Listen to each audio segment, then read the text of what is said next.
Hello, welcome to the North Carolina 2020 Virtual 4th of July celebration in Southport, North Carolina.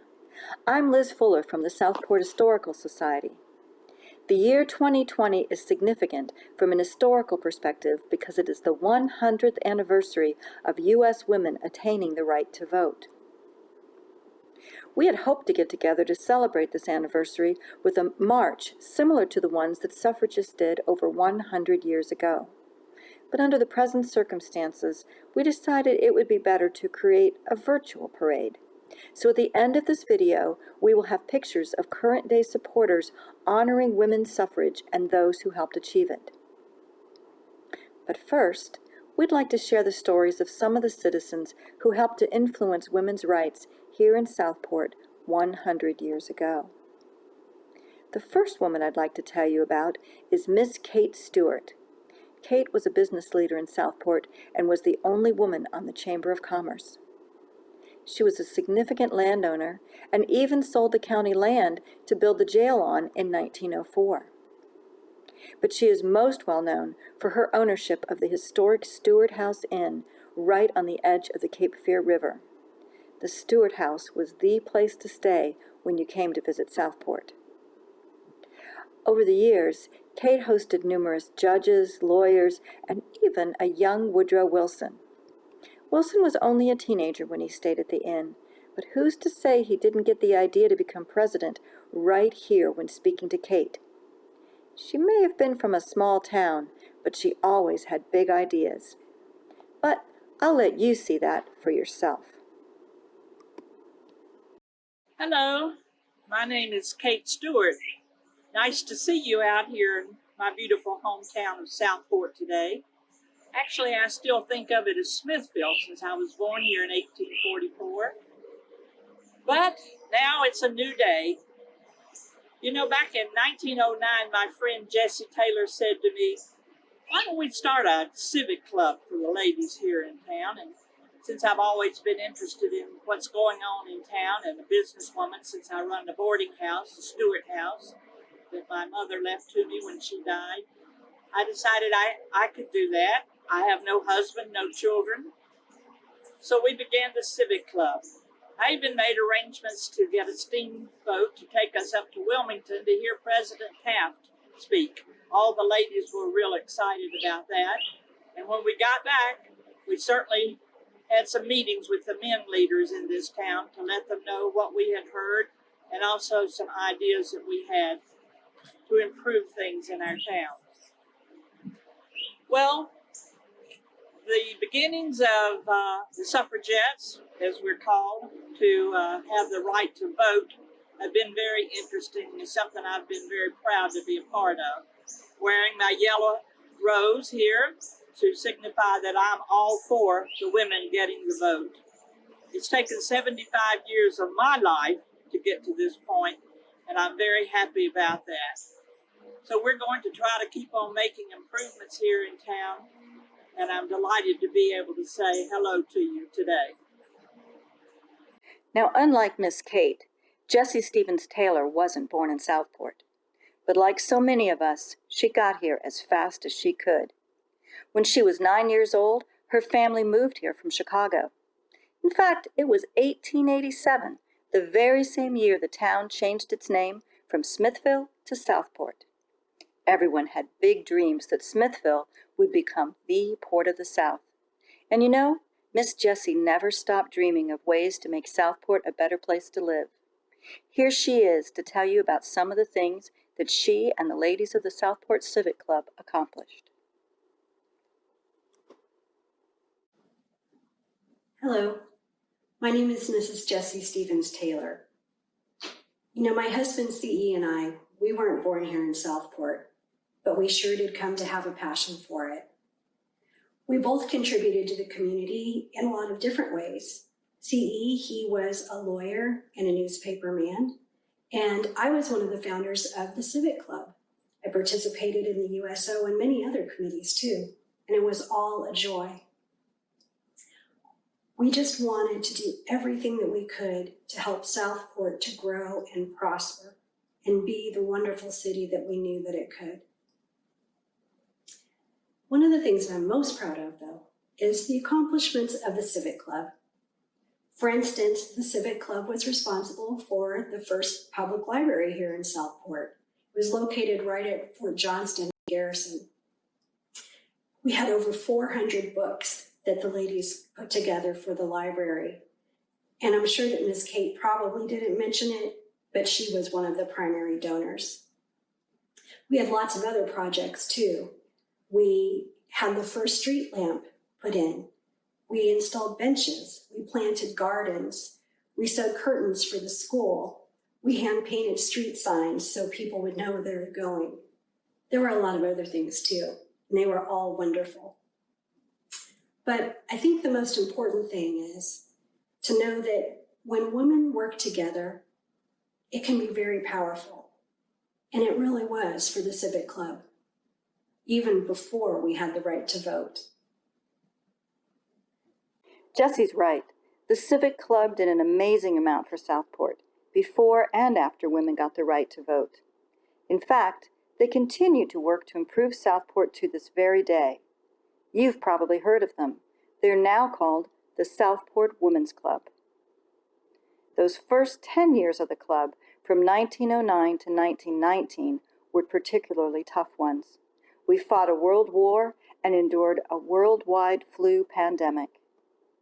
But after all that, in 1920, the 19th Amendment to the Constitution of the United States finally passed. After more than 70 years of struggle, women finally had the right to vote. The very first woman in all of Brunswick County to register to vote was a young woman named Anna Miller Davis. Anna lived at the corner of Bay and House Street. Her parents owned a very popular hotel called the Miller Hotel and Cafe. Hello, my name is Anna Davis. My parents moved here from Germany to the United States before me and my brother were born. We are very proud to be American citizens. My brother worked in a factory for the military in Pennsylvania. He died due to an explosion there. My father built a hotel in Southport. When he retired, me and my husband took over the business. My father was very invested in politics.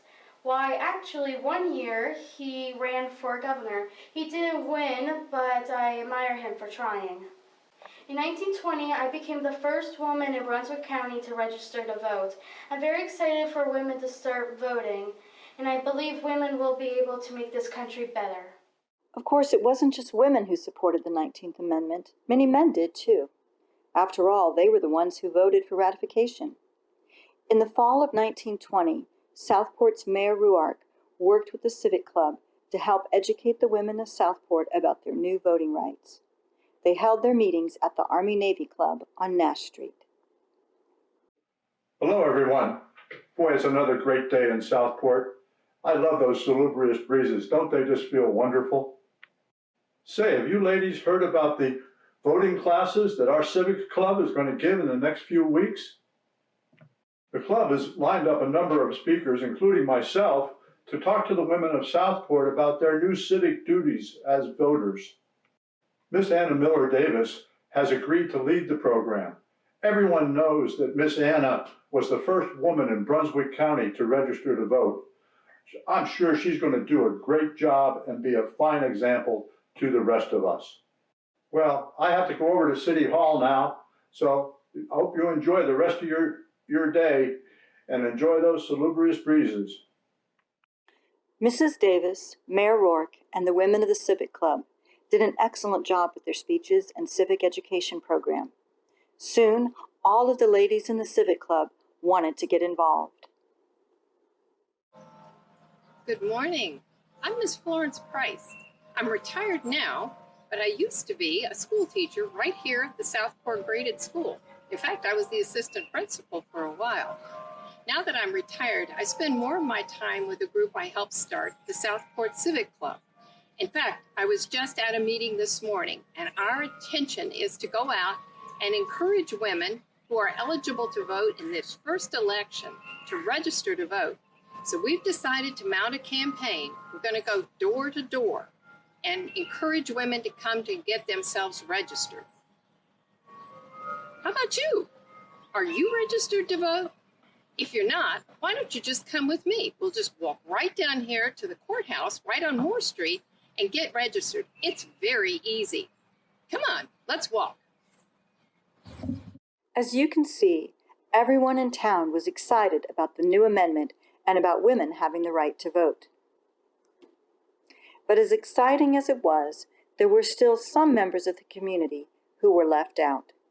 You see, the laws changed in 1900, and African American men were no longer allowed to vote in North Carolina and most southern states. The 19th Amendment, which allowed women to vote, caused some confusion about the rights of African American women in North Carolina. Would they be allowed to vote too? Every county handled it a little differently, but in Brunswick County, the answer was no. So now I'd like to introduce you to Anna Clemens, a Southport woman who wasn't interested in taking no for an answer. Hello, my name is Anna Clemens. I have lived in Southport in my whole life, and I was born and raised here. I am a nurse. I have nursed about almost every single home in this town. I go to church, I pay my taxes, and I don't cause any trouble. Now, since women have the right to vote, I would love to vote. So I went to the register to the courthouse, but he said my reading or writing did not suit him. But in fact, no black man or woman was able to suit him. So I think he's mistaken. So I'm going to write a letter to the National Women's Party in Washington, D.C., and I'm going to see how I could register to vote. Anna did write a letter to the National Women's Party. In fact, she had a correspondence with the secretary of the party, Miss Emma Wold. Unfortunately, the Women's Party was not able to help Anna. They advised her to be patient until they could get a federal oversight law passed. It would be another 40 years before the Equal Rights Law passed in 1965. Anna Clemens did not live to see that day, but her determination and the fighting spirit of so many women and men helped to secure the right to vote for all U.S. citizens. We hope that you've enjoyed hearing this bit of Southport history. If you'd like to know more, please contact the Southport Historical Society through email, on our website, and our social media channels. And now, it's time to celebrate with our virtual parade in support of the 19th Amendment and the women's right to vote.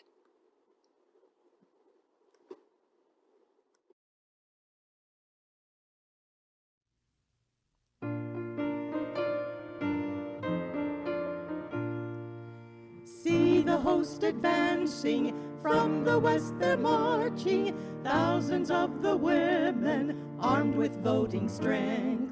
See a bow of promise o'er the sky 'tis arching, read its glowing message, power has come at length.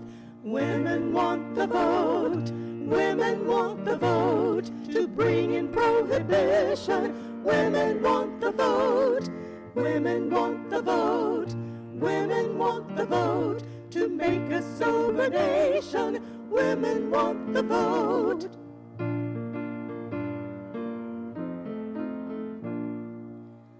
Long have they been praying to the God of heaven for the weapon needed to aid them in their fight. Now the answer cometh, and the boon is given. They will have the ballot to gird them for the right. Women want the vote, women want the vote, to bring in prohibition. Women want the vote, women want the vote, women want the vote, to make a sober nation. Women want the vote. See the host advancing, women want the vote.